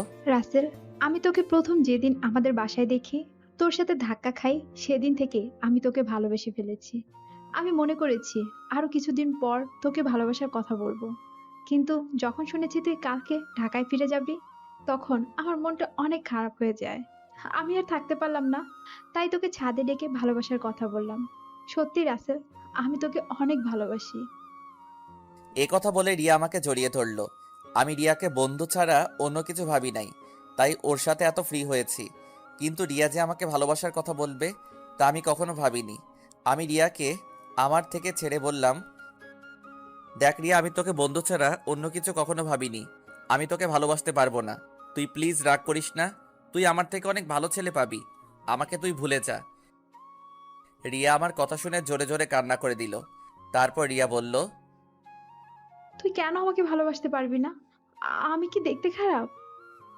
কেন ভালোবাসতে পারবো না সেটা আমি বলতে পারবো না। আর তুই দেখতে অনেক সুন্দর। ঠিক আছে, জোর করে তো আর ভালোবাসা পাওয়া যায় না, কিন্তু আমি তোকে কখনো ভুলতে পারবো না। তোকে আমি অনেক ভালোবেসে ফেলেছি। প্লিজ তুই পাগলামি করিস না। দেখবি তুই আমার থেকে ভালো ছেলে পাবি। ঠিক আছে, আমি রুমে গেলাম। এ কথা বলে রিয়া ছাদ থেকে নেমে গেল। এই কারণে মেয়েদের সাথে বন্ধুত্ব করি না। আমি আর কিছু না ভেবে ছাদ থেকে নেমে নিজের রুমে চলে গেলাম। বিছানায় শুয়ে পড়লাম। পরের দিন সবার থেকে বিদায় নিয়ে আমি আর আপু বেরিয়ে আসলাম। রিয়া আর আমার সামনে আসে নাই। ড্রাইভার আমাদের বাস কাউন্টারে নামিয়ে দিয়ে চলে গেল। আসার সময় আপু একটা কথাও বলে নাই আমার সাথে। আপুর এত পরিবর্তনে আমার অনেক খারাপ লাগছে। আপুর দুষ্টমিগুলো কেয়ার করা সব কিছু মিস করছি। আগে ঢাকায় ফিরে যাই, তারপর আপুর সাথে কথা বলবো। টিকিট কেটে দুজনে বাসে উঠলাম। দুজনের সিট একসাথে পড়েছে। আপু জানালার পাশে গিয়ে বসলো। দেখতে দেখতে আমরা ঢাকায় এসে পৌঁছে গেলাম। ড্রাইভার আঙ্কেল আমাদেরকে নেওয়ার জন্য গাড়ি নিয়ে অপেক্ষা করছে। আমি আসার সময় ড্রাইভার আঙ্কেলকে ফোন দিয়ে আসতে বলেছি। দুজনে বাস থেকে নেমে গাড়িতে গিয়ে বসলাম। আমি ড্রাইভার আঙ্কেলের সাথে সামনের সিটে বসলাম, আপু পিছনের সিটে গিয়ে বসলো। আপুর দিকে তাকিয়ে দেখি কার সাথে যেন মোবাইলে চ্যাটিং করছে। আমি আপুর থেকে চোখ সরিয়ে দিলাম। কিছুক্ষণ পর বাসায় চলে আসলাম। আপু গাড়ি থেকে নেমে ভিতরে চলে গেল। আমি জামা কাপড়ের ব্যাগ নিয়ে ভিতরে গেলাম। আন্টি বলল, কি ব্যাপার রাসেল, তোমরা এত তাড়াতাড়ি বাসায় আসলে যে? আরো কিছুদিন থাকতে। আন্টি আপুর নাকি কাজ আছে, তাই চলে আসলাম। আর 10 দিন তো থেকে আসলাম। ঠিক আছে, তুমি রুমে গিয়ে ফ্রেশ হয়ে আসো, আমি টেবিলে খাবার দিচ্ছি। ঠিক আছে আন্টি। এই বলে নিজের রুমে চলে আসলাম। রুমে এসে ওয়াশরুমে ফ্রেশ হয়ে নিচে চলে আসলাম। একটা চেয়ার টেনে বসলাম। আপুকে দেখলাম না টেবিলে। তখন আমি আন্টিকে বললাম, আন্টি আপু কোথায়? আপু খাবার খাবে না? ও তো খাবার খেয়ে রুমে চলে গেছে, তুমি খেয়ে নাও। ও। আমি আর কোনো কথা না বলে খাবার খেয়ে রুমে চলে আসলাম। দেখতে দেখতে আরো 10টা দিন চলে গেল। আপুর সাথে কথা বলতে গেলে আমার সাথে কথা বলে না। এই 10টা দিন অনেক কষ্টে কেটেছে। রিয়াদের বাসায় তেমন কষ্ট পাইনি, কারণ রিয়ার সাথে দুষ্টুমি করতে করতে দিন পার হয়ে গেছে। কিন্তু এখানে তো আপুই আমার সাথে সবসময় দুষ্টুমি করত। আমি এখন বুঝতে পেরেছি, আপুর সাথে কথা না বলতে পারলে আমি অচল। আপুর আগের দুষ্টুমিগুলো খুব মিস করছি। আমার মনে হয় আমিও আপুকে ভালোবেসে ফেলেছি। কিন্তু আন্টি আঙ্কেল কি আমাদেরকে মেনে নিবে? সমাজের মানুষ কি বলবে? আপুকে দেখি এখন সবসময় হাসি খুশি থাকে, কার সাথে যেন মোবাইলে সারাদিন কথা বলে। আপু কি তাহলে অন্য কাউকে ভালোবাসে? না, আমার মনের কথা আপুকে খুলে বলতে হবে। রাতে রাফিকে ফোন দিয়ে বললাম কলেজের সামনে দেখা করতে। রাফিকে বলে দেখি সে কি বলে। আমি একটা জামা গায়ে দিয়ে বাসা থেকে বেরিয়ে একটা রিক্সা নিয়ে কলেজের সামনে চলে গেলাম। কিছুক্ষণ পর দেখি রাফি বাইক নিয়ে আমার সামনে আসছে। রাফি বাইকটা সাইড করে আমার সামনে এসে বলল, কিরে, হঠাৎ জরুরি দেখা করতে বললি কেন? আসলে তোর সাথে একটা কথা আমি শেয়ার করি নাই, এখন না করেও পারছি না। কি কথা বল। তাহলে শোন। তারপর রিয়াদের বাসা এবং আপুদের বাসা থেকে সবকিছু খুলে বললাম। এখন তুই বল আমি কি করব? আঙ্কেল আন্টি যদি জানতে পারে তাহলে তো আমাকে বাসা থেকে বের করে দিবে। তখন আমি কোথায় যাব? তোর এই বন্ধু থাকতে তোর কোনো সমস্যা নেই। তুই আপুকে তোর মনের কথা খুলে বল, পরেরটা পরে দেখা যাবে। আপু কি এখন আমাকে ভালোবাসবে? আমি তো তার মনে কষ্ট দিচ্ছি। হয়তো কিছুদিন তোর সাথে অভিমান করে থাকবে, তারপর এমনি অ্যাকসেপ্ট করে নিবে। আমার মনে হয় আপু অন্য কোনো ছেলেকে ভালোবাসে। সারাদিন দেখি কার সাথে যেন মোবাইলে হেসে হেসে কথা বলে। আগে তুই আপুকে মনের কথা খুলে বল, তারপর দেখ আপু কি বলে। যদি রাজি না হয় তারপরও তুই আপুর পিছনে লেগে থাকবি। তোকে যদি সত্যি ভালোবাসে তাহলে দেখবি তোর সাথে বেশি দিন অভিমান করে থাকবে না। তুই আপুর সব অত্যাচার সহ্য করে নিবি। ঠিক আছে, আজকে আমি আপুকে মনের কথা খুলে বলবো। আমি আর থাকতে পারছি না। এই 10টা দিন আমি অনেক কষ্ট পেয়েছি। ওকে, চল তোকে বাসায় নামিয়ে দিই। ঠিক আছে চল। আমি রাফির বাইকে করে বাসায় চলে আসলাম। রাফি আমাকে নামিয়ে দিয়ে চলে গেল। বাসার ভিতরে ঢুকে দেখি একটা গাড়ি, কিন্তু গাড়িটা তো আঙ্কেলের না। তাহলে বাসায় কারা এসেছে? আমি দরজার সামনে দাঁড়িয়ে কলিং বেল চাপ দিলাম। খালা এসে দরজা খুলে দিল। আমি ভিতরে ঢুকে দেখি আপু শাড়ি পরে মেহমানদের সামনে বসে আছে। আবার একটা ছেলে দেখি তাদের সাথে আছে। আঙ্কেল দেখি বাসায়। সবাইকে অনেক খুশি খুশি লাগছে। আমাকে দেখে আঙ্কেল বলল, রাসেল, তুমি সকালে কোথায় গিয়েছিলে? আসলে আঙ্কেল রাফির সাথে ছিলাম। ও, তা দাঁড়িয়ে আছো কেন? বসো। দেখ, নাদিয়াকে ওরা দেখতে এসেছে। তাদের নাদিয়াকে পছন্দ হয়েছে, এখন বিয়ের দিন তারিখ ঠিক করবে। নাদিয়াপুর বিয়ের কথা শুনে আমার পায়ের নিচের মাটি সরে গেল। এখনই সবার সামনে বলতে ইচ্ছে করছে, নাদিয়াপু তুমি বিয়েটা করো না। আমি তোমাকে ছাড়া থাকতে পারবো না। আমি তোমাকে অনেক ভালোবেসে ফেলেছি, কিন্তু সেটা আর বলতে পারছি না। তাদের দেখে বোঝা যাচ্ছে তারা এই বিয়েতে অনেক খুশি। সবচেয়ে বড় কথা হলো আপুকেও দেখি অনেক খুশি। তাদের এই খুশির মাঝে আমার ভালোবাসার কথা বলতে পারবো না। আমি চাই না আমার কারণে তাদের খুশি নষ্ট হয়ে যাক। আর ছেলেটা দেখতে অনেক সুন্দর, আপুর সাথে ভালো মানাবে। আমি নিজের কষ্ট চেপে রেখে তখন আমি বললাম, তাহলে তো অনেক ভালো, তোমরা যেটা ভালো মনে করো। তোর কি ছেলেকে পছন্দ হয়েছে? ওনাকে পছন্দ না হওয়ার কি আছে? দেখতে অনেক সুন্দর, আপুর সাথে ভালো মানাবে। তাহলে আমরা বিয়ের দিন তারিখ ঠিক করতে পারি। তারপর তারা বিয়ের দিন তারিখ ঠিক করলো। আগামী শুক্রবার আপুর বিয়ে। আমি আর তাদের মধ্যে না থেকে নিজের রুমে চলে আসলাম। দরজা আটকে দিয়ে অনেক কান্না করতে লাগলাম। জীবনে কোনো মেয়েকে ভালোবাসি নাই, এই প্রথম একজনকে ভালোবাসলাম, কিন্তু তাকে আর বলতে পারলাম না। বলার আগেই তার বিয়ে ঠিক হয়ে গেল। হঠাৎ আমার মোবাইলটা বেজে উঠল। দেখি রিয়া ফোন দিছে। আজকে এতদিন পরে রিয়া আজকে ফোন দিছে। চোখের পানি মুছে ফোনটা রিসিভ করলাম। কিরে, কেমন আছিস? আছি কোনো রকম। তুই কেমন আছিস? আমি আলহামদুলিল্লাহ ভালো আছি। মামা মামি তারা কেমন আছে? সবাই ভালো আছে, কিন্তু তোর কথা কেমন জানি লাগছে। কি হয়েছে তোর? আমার তো কিছুই হয়নি। তুই মনে হয় আমার থেকে কিছু লুকাচ্ছিস। বল কি হয়েছে তোর? বলতে পারি, কিন্তু তুই আমাকে কথা দিতে হবে। তুই কাউকে কিছু বলবি না। ঠিক আছে, বলবো না, এবার বল। তাহলে শোন। রিয়াকে সবকিছু খুলে বললাম। এটা তুই কি বলছিস? আমি ফুপা ফুপির সাথে কথা বলি? না রে, তারা শুনলে অনেক কষ্ট পাবে। তারা এই বিয়েতে অনেক খুশি। তাহলে তুই কষ্ট পাচ্ছিস কেন? আমি কষ্ট পেলে কিছু হবে না। আমি চাই না আমার কারণে তাদের আশা ভরসা সব নষ্ট হয়ে যাক। তুই কি পারবি আপুকে ভুলে থাকতে? আমাকে ভুলে থাকার চেষ্টা করতে হবে। এই বিয়েতে আপু রাজি আছে। তাহলে আপু যখন তোকে ভালোবাসার কথা বলেছে তখন রাজি হসনি কেন? তখন তো আমি আপুকে ওই চোখে দেখি নাই, আমার বড় বোনের মতো দেখেছি। আর আঙ্কেল আন্টি এবং সমাজের কথা চিন্তা করে আপুকে মানা করে দেই। তখন যদি রাজি হতি তাহলে আজকে আর এত কষ্ট পেতে হতো না। এখন তুই কি করবি? এখন আমি আপুকে ভুলে থাকার চেষ্টা করব।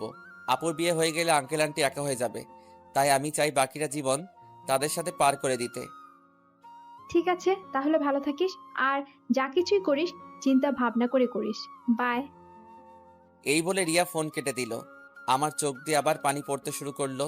কান্না করতে করতে নিচে ঘুমিয়ে গেলাম। রাতে সবাই টেবিলে বসে খাবার খেতে লাগলাম। তখন আঙ্কেল বলল, রাসেল, আমি চাই নাদিয়ার বিয়ের সবকিছু তুমি করবে। ঠিক আছে আঙ্কেল। আরে রাসেল, তোমার চোখ দুটো লাল হয়ে আছে কেন? কি হয়েছে তোমার?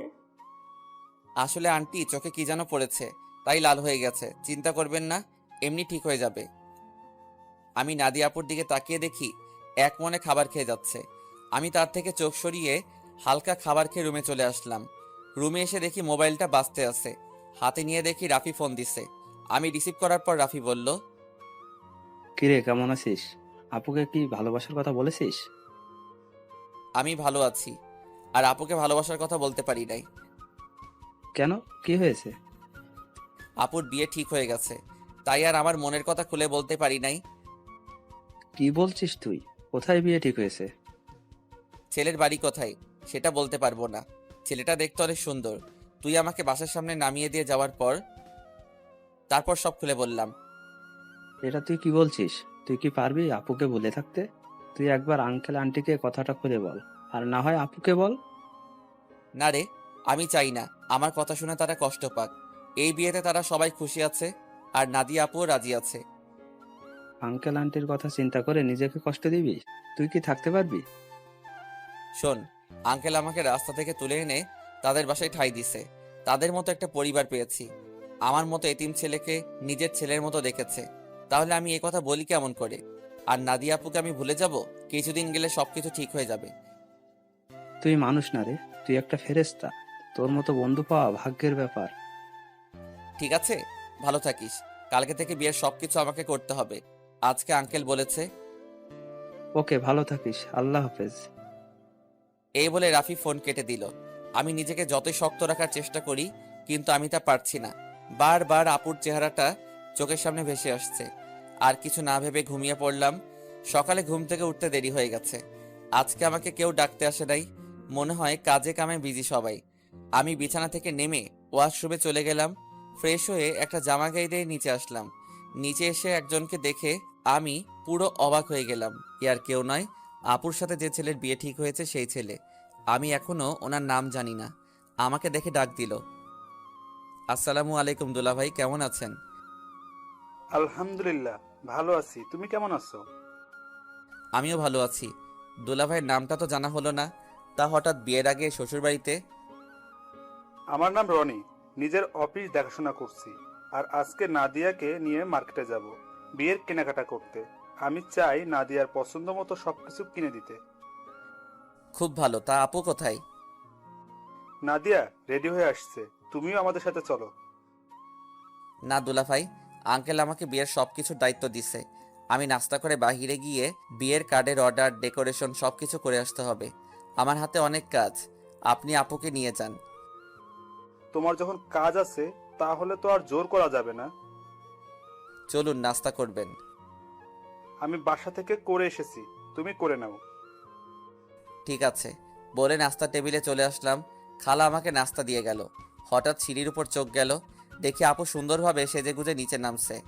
আপুকে দেখতে অনেক সুন্দর লাগছে। আপু আমার দিকে তাকাতেই আমি চোখ সরিয়ে নিলাম। তারপর তারা দুজনে বাসা থেকে বেরিয়ে গেল। আমি হালকা নাস্তা করে বাসা থেকে বেরিয়ে রিক্সা নিয়ে রাফিদের বাসার সামনে চলে আসলাম।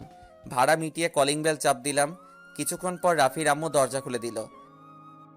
আসসালামু আলাইকুম আম্মু, কেমন আছো?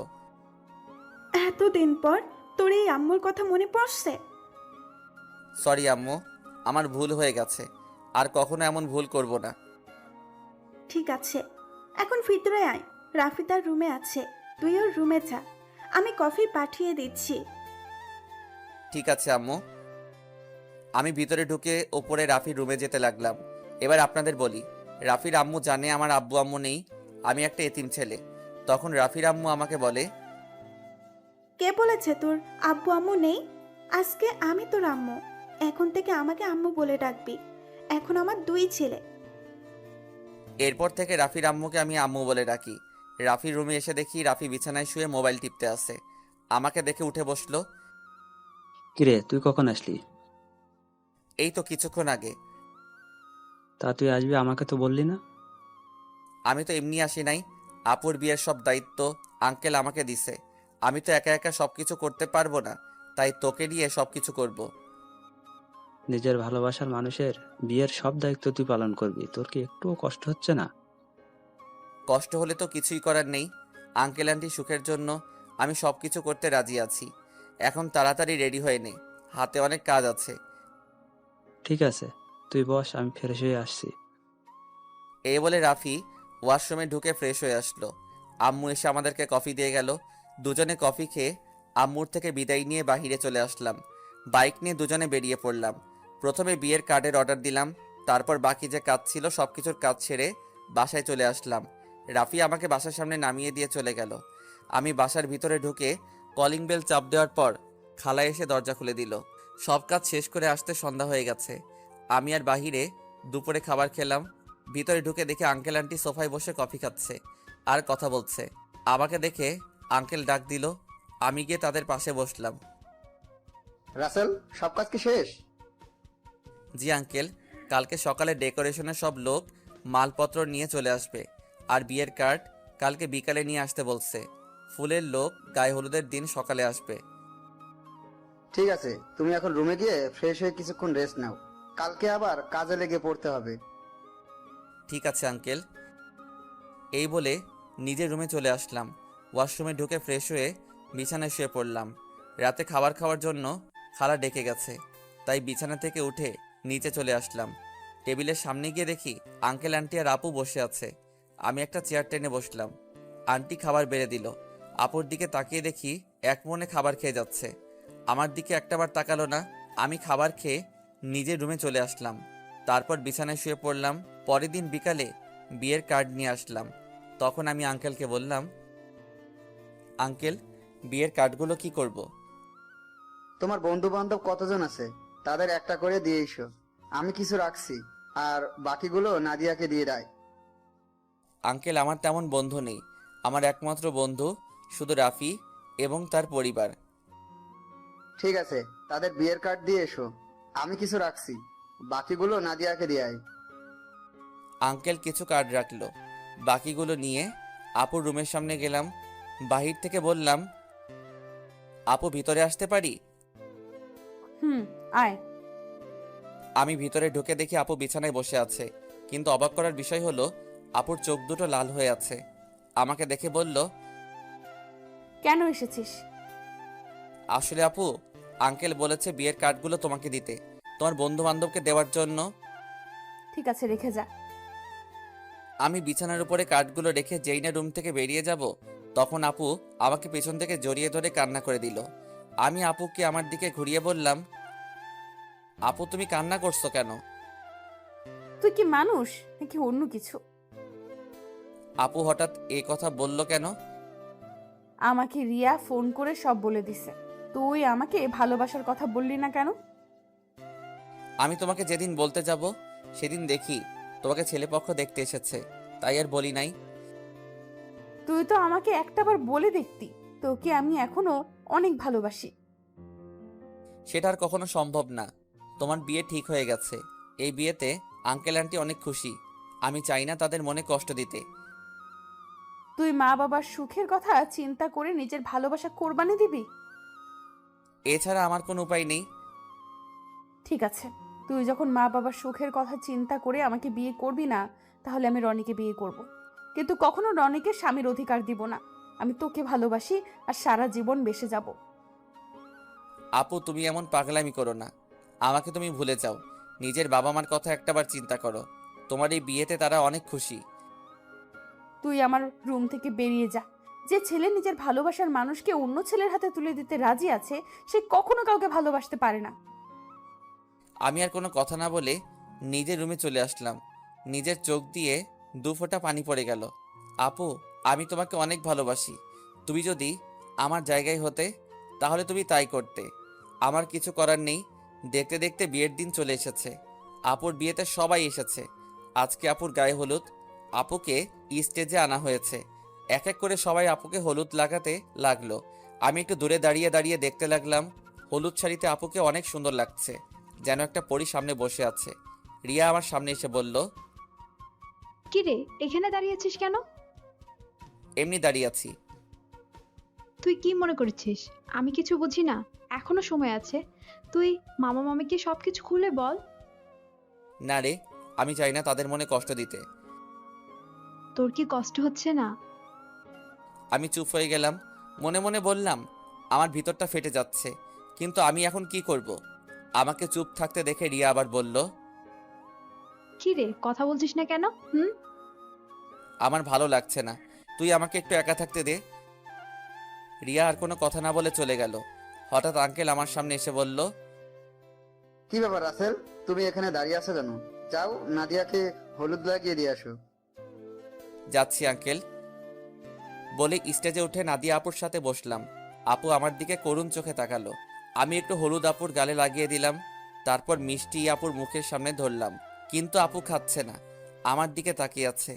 তখন আন্টি বলল, কি রে নাদিয়া, রাসেল তোর মুখের সামনে মিষ্টি ধরে রাখছে, তুই খাস না কেন? আন্টির কথা শুনে আপু হালকা একটু মিষ্টি খেলো। তারপর আপু আমাকে একটু মিষ্টি খাইয়ে দিল। আমি আর বসে না থেকে ছাদে চলে গেলাম। অনেক কষ্টে আপুর সামনে চোখের পানি আটকে রেখেছি। ছাদের কিনারে দাঁড়িয়ে কান্না করতে লাগলাম। আজকে রাতটা পার হলে কালকে আপুর বিয়ে হয়ে যাবে। নিজের চোখের সামনে কিভাবে দেখবো আপুর বিয়ে? আমার চোখের পানি কোনো বাধা মানছে না। অঝোর ধারায় পানি পড়তে লাগলো। ছাদে কতক্ষণ ছিলাম বলতে পারবো না। আমার একটা জিনিস কিছুতেই মাথায় ঢুকছে না। রাফিকে আজকে গায়ে হলুদে দেখলাম না। ও কোথায়? আমাকে তো বলছে সন্ধ্যার পর চলে আসবে। আম্মু আব্বু তারা এসেছে, কিন্তু তাকে দেখলাম না। পকেট থেকে মোবাইলটা বের করে রাফিকে ফোন দিলাম, কিন্তু তার মোবাইল বন্ধ বলছে।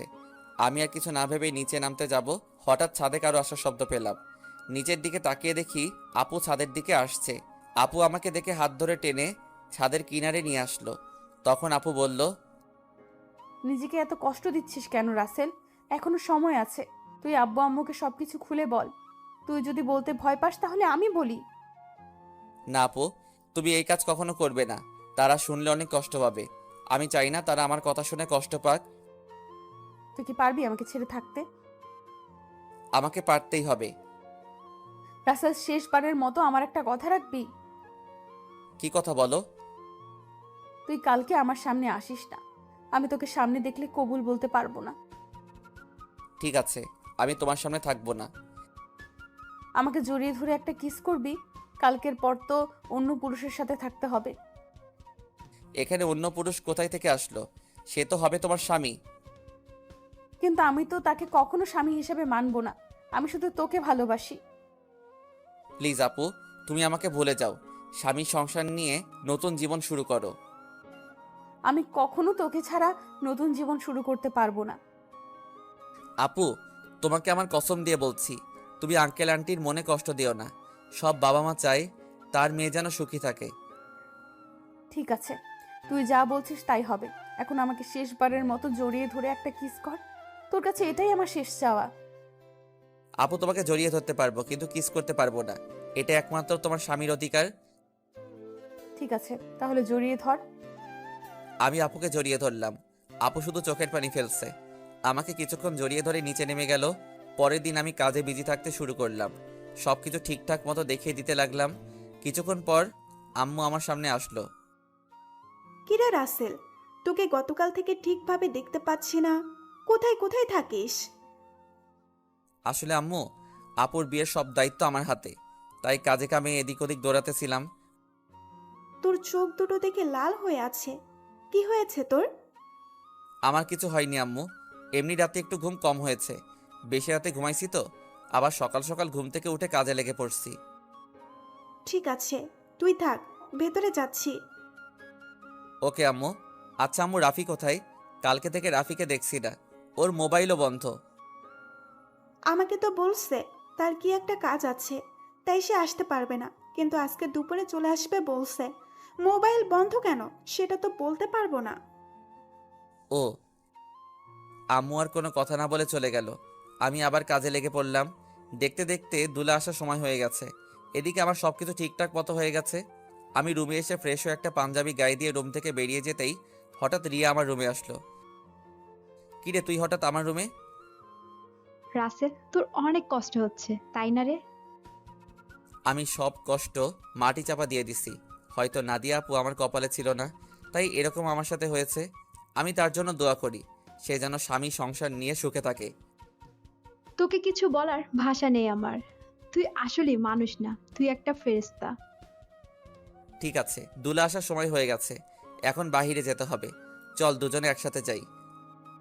ঠিক আছে, চল। আমি আর রিয়া রুম থেকে বেরিয়ে গেটের সামনে গেলাম। দেখি জামাই চলে এসেছে। আমি জামাইকে দেখে অন্যদিকে চলে গেলাম। সবাই জামাইকে নিয়ে ভিতরে ঢুকলো, তারপর স্টেজে নিয়ে বসালো। কিছুক্ষণ পর নাদিয়া আপুকে নিয়ে আসলো। আজকে আপুকে লাল বেনারসিতে অনেক সুন্দর লাগছে। আপুকে জামাইয়ের সাথে বসানো হলো। তারপর চারদিকে তাকাতে লাগলো, হয়তো আমাকে খুঁজতে আছে, কিন্তু আমি লুকিয়ে লুকিয়ে তাকে দেখছি। কিছুক্ষণ পর কাজী এসে বিয়ে পড়াতে লাগলো। যখন নাদিয়া আপুকে কবুল বলতে বলল, তখন আপু চুপ করে আছে। সবাই আপুকে বলছে কবুল বলার জন্য, কিন্তু আপু বলছে না। যেই না আপু সবার জোরাজোরিতে কবুল বলতে যাবে, তখন হঠাৎ রাফি কোথা থেকে এসে বলল, এই বিয়ে বন্ধ করুন। কি হয়েছে রাফি, তুমি বিয়ে বন্ধ করতে বললে কেন? আপনারা যার সাথে আপুর বিয়ে দিচ্ছেন তার সম্বন্ধে ভালো করে খোঁজ খবর নিয়েছেন? কি বলতে চাও তুমি? সবাই তো বলছে ছেলে ভালো। এই ছেলে ভালো না, ও একটা মেয়েকে বিয়ে করবে বলে তার সবকিছু কেড়ে নিয়ে গেছে। তোমার কাছে কি প্রমাণ আছে যে রনি খারাপ ছেলে?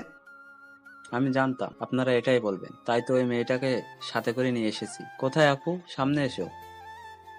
রাফির কথা শুনে একটা মেয়ে সবার সামনে আসলো।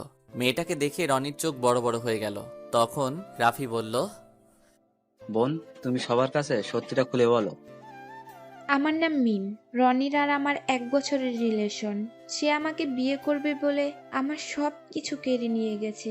কিছুদিন আগে সে আমাকে বলে তাকে ভুলে যেতে, তার নাকি অন্য জায়গায় বিয়ে ঠিক হয়ে গেছে। আমার সাথে নাকি প্রেমের অভিনয় করছে। আমার ছেলে যে তোমার সাথে খারাপ কিছু করেছে তার কি প্রমাণ আছে? আমার মোবাইলে আমার আর রনির একসাথে ছবি আছে এবং কিছু নেগেটিভ ছবিও আছে, চাইলে দেখতে পারেন। বলে মোবাইলটা রনির বাবার হাতে দিল।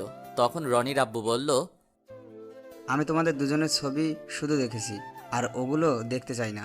রহমান সাহেব, আপনি আমাকে ক্ষমা করে দিন। আমি জানতাম না আমার ছেলে এতটা খারাপ।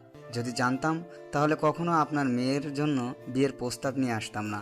আমি আজকে ওদের দুজনকে বিয়ে দিব, পারলে আমাকে মাফ করে দিবেন। এই বলে রনির বাবা মিম এবং রনিকে নিয়ে তারা বাসা থেকে বেরিয়ে গেল। সবাই এখন চিন্তা করছে নাদিয়ার কি হবে। তখন আঙ্কেল বলল, এখন আমার মেয়েটার কি হবে? এখন কে ওকে বিয়ে করবে? তখন রাফি আর রিয়া আঙ্কেলের সামনে গিয়ে বলল, আঙ্কেল, আপনি কোনো চিন্তা করবেন না, আপুর বিয়ে আজকে এবং এখনই হবে। তুমি কি বলছো রাফি? আমার মেয়েকে বিয়ে করবে? আমি তোর কথা কিছুই বুঝলাম না, তুই কার কথা বলছিস? সে আর কেউ নয়, আমি রাসেলের কথা বলছি। রাসেল আর নাদিয়া আপু দুজন দুজনকে পাগলের মতো ভালোবাসে। শুধু আপনাদের সুখের কথা চিন্তা করে নিজের ভালোবাসা কোরবানি দিতে চেয়েছে।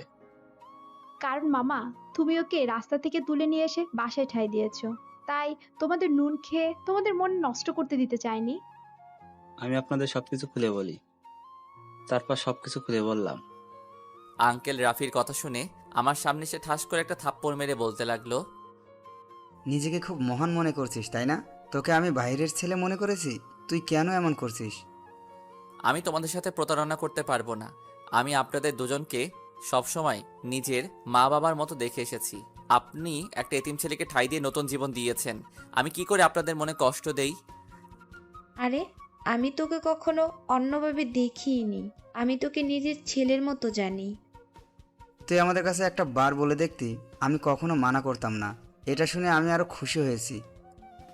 আচ্ছা, তোর কথা বাদ দিলাম, নাদিয়া তো আমাদের খুলে বলতে পারতি। আমি তোমাদের সবকিছু খুলে বলতে চেয়েছি, কিন্তু রাসেল আমাকে মানা করেছে, আবার আমাকে কসম দিছে। ঠিক আছে, এখন সব বাদ। এখন রাফি, তুমি রাসেলকে তৈরি করে নিয়ে আসো। ঠিক আছে আঙ্কেল। এই বলে রাফি আমাকে নিয়ে উপরে চলে আসলো। আমি সাথে সাথে রাফিকে জড়িয়ে ধরে কান্না করে দিলাম। তারপর বললাম, কিরে, কেমনে কি? আমার পাঠক পাঠিকারাও তো কিছুই বুঝতে পারছে না, একটু সবাইকে খুলে বলো।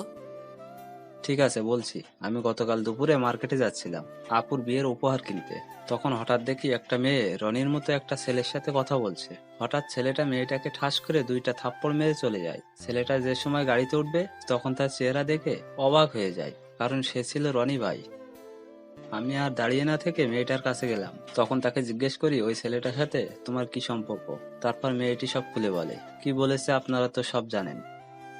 তুই মিমের সব কথা শুনে কি বলছিস? আমি ওর কথা শুনে তাকে নিয়ে বাসায় চলে আসলাম। আব্বু আম্মুকে বললাম, আমার বন্ধু, তোমরা সবাই বিয়ে বাড়িতে চলে যাও, আমি বিয়ের দিন যাব। আমার বন্ধুর সাথে আমার কিছু কাজ আছে। আব্বু আম্মু পরে কিছু বলে নাই? মানে একটা মেয়ের সাথে তোর কি কাজ? তুই তো জানিস, আব্বু আম্মু আমাকে অনেক বিশ্বাস করে, তার ছেলে কখনো খারাপ কাজ করবে না।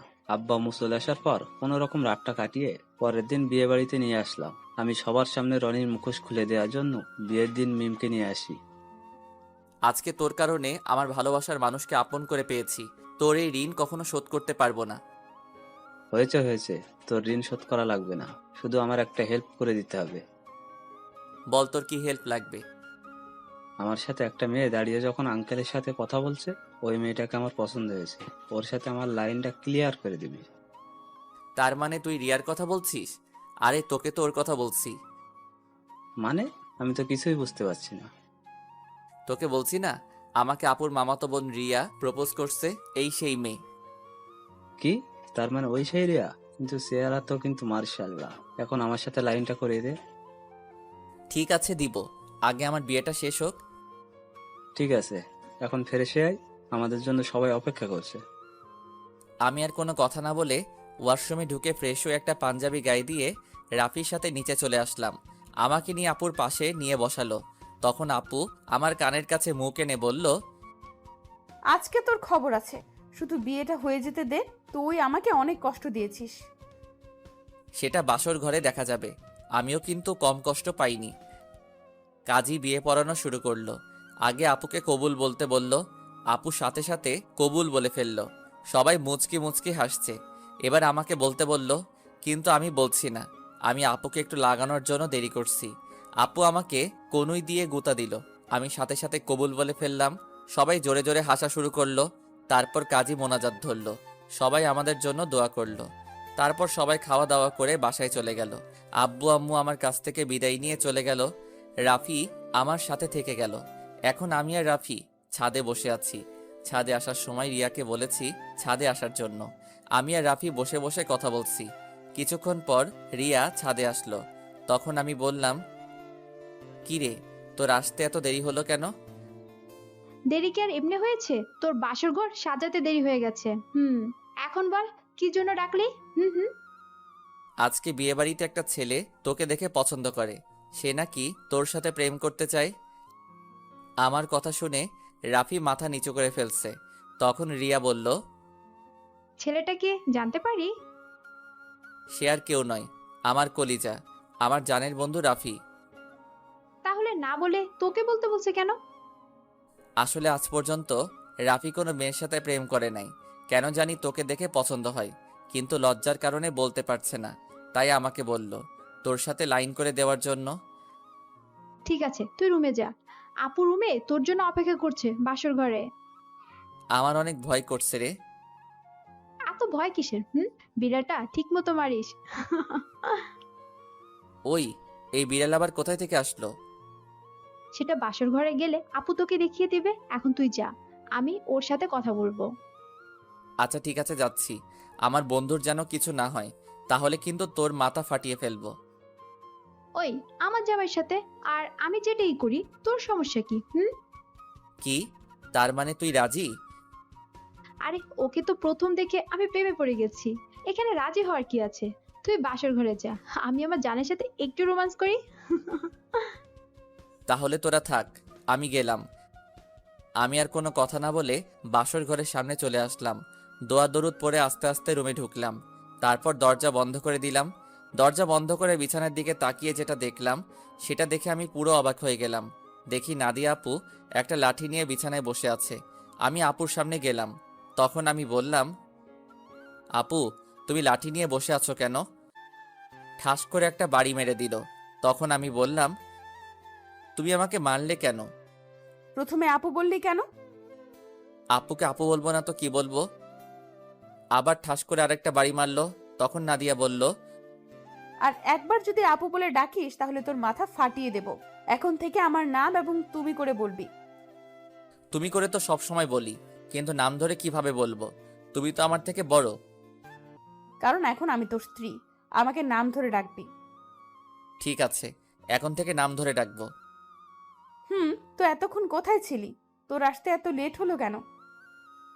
আগে বলো, তুমি আমাকে তুই করে বলছো কেন? আমি তোমার স্বামী, আমাকে তুমি করে বলবে। ঠিক আছে বলবো, এখন বল আসতে দেরি হলো কেন? তাহলে শোনো। তারপর রাফি আর রিয়ার কথা খুলে বললাম। সেটা তো খুশির খবর। আজকে রাফির জন্য তোমাকে আমি আপন করে পেয়েছি। ও না থাকলে এতক্ষণ আমাকে বাসর ঘরে রনি থাকতো। ঠিকই বলেছ, ওর মতো বন্ধু পাওয়া ভাগ্যের ব্যাপার। ঠিক আছে, এখন উঁচু করে আসো, 2 রাকাত নফল নামাজ আদায় করতে হবে। করব, আগে আমাকে একটা কথার উত্তর দাও।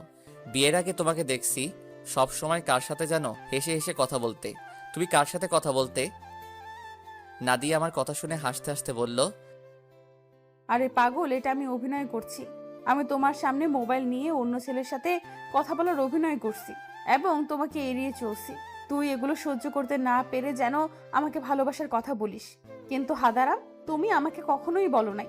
কিছুদিন পর যখন তোমার রিয়াকশন দেখলাম না, তারপর ওই ছেলেকে বিয়ে করতে রাজি হয়ে যাই। তারপর কি হলো তুমি তো জানো। আমারটার কি শুনবে? সব তো তুমি জানতে পেরেছ। এখন চলো দুজনে অজু করে আসি। ঠিক আছে চলো। আমি আর নাদিয়া ওয়াশরুমে ঢুকে অজু করে 2 রাকাত নফল নামাজ আদায় করে খাটে গিয়ে বসলাম। তখন নাদিয়া বলল, আজকে তোমার ভালোবাসা দিয়ে আমার সব কষ্ট দূর করে দাও। তোমার কষ্ট দূর করলে আমার কষ্টগুলো দূর করবে কে? আমিও তোমার সব কষ্ট দূর করে দেব ভালোবাসা দিয়ে। ঠিক আছে, তাহলে মিশনে নেমে পড়ি। আমার তো আর সহ্য হচ্ছে না। বাবা, আমার সিনিয়র জামাইয়ের দেখি সহ্য হচ্ছে না। আসো। তারপর আর কি, নাদিয়ার উপর ঝাঁপিয়ে পড়লাম। নাদিয়ার ঠোঁট দুটো নিজের আয়ত্তে নিয়ে আসলাম। আস্তে আস্তে কাপড় খুলতে লাগলাম। তারপর ওর পুরো শরীরে কিস করতে লাগলাম। ধবধবে সাদা দেহ। তারপর হারিয়ে গেলাম সাগরের বুকে। এখন আমি আর নাদিয়া সবসময় কলেজে যাওয়া আসা করি। রিয়া আর রাফির প্রেম ভালোই চলছে। তাদের পড়ালেখা শেষ হলে বিয়ে হবে। আমি আমার সিনিয়র আপুর ভালোবাসা পেয়ে অনেক সুখে আছি।